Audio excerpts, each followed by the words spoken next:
Fox News contributor and civil rights attorney Leo Terrell. It's a very interesting thing. Every single time that one of these things comes up, Gascon seems to have a different set of facts than everyone else. And it does make me wonder, like, am I getting something wrong? Or what is happening here, Leo?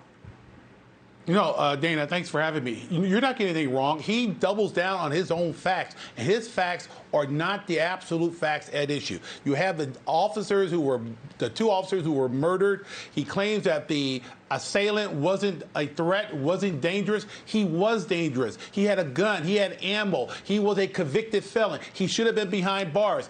But you have George Gascon, Dana, who has a pro-criminal attitude. Criminals, career criminals, he doesn't see as a threat. But yet he continues to double down. And this other case, this most recent case, Dana, is a person who committed a double murder. He was a juvenile. George Gascon has a blanket policy. If you commit a crime as a juvenile, you shouldn't be tried as an adult. And that policy does not fit all for career criminals. If he is going to continue to make decisions this way, Leo, you're going to have more incidents in the LA area. There are millions and millions of people who live there. You had one just the other day. I'll do two clips from Gascon. This is soundbite on camera. Call for number one. If he was going to commit a violent act, he could have very easily committed during the time he was on bail. He was released on bail because the court determined that he was not dangerous. We don't have a crystal ball. We don't have a way to predict violence, especially when there is no prior history of violence. I mean, there's his defense again, no prior history of violence with regard to the guy who killed the two cops. Now, he gave a quote to the Daily News. I just want to put a fine point on this, Leo. We cannot use single tragedies to make policy. One person's failures cannot lead if you doubt the potential of everyone else. So that's his philosophy. But it has not been, unfortunately, one single tragedy. I read that same quote, Bill, that you just put up on the screen. It's insulting to the people who lost loved ones. And here's the situation in Los Angeles. 500,000 people have already signed a petition to recall George Gascon. I signed that petition. They need 567,000 signatures by July 6th. They probably need a 10 or 15% over that in order to put this guy on the ballot, this recall. Every time we wait until this gets validated, he pops a bottle of champagne. But once this recall gets on the ballot, he's gone. But he is steadfast to his progressive criminal activity.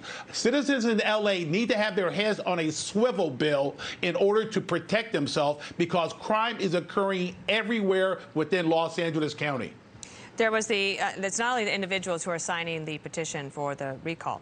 The El Monte City Council, where the officers worked, they had this resolution that we believe that DA Gascon's policies have now been shown to be detrimental to public safety and also detrimental to the goal we share of rehabilitating people away from criminal activity, as shown by the high failure rate of DA Gascon's policy of not holding people accountable for their criminal acts.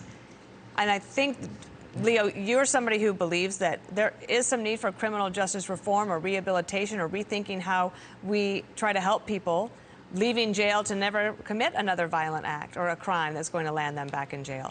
But just because you enforce the laws that are on the books does not mean that you can't also help on the anti-recidivism rate.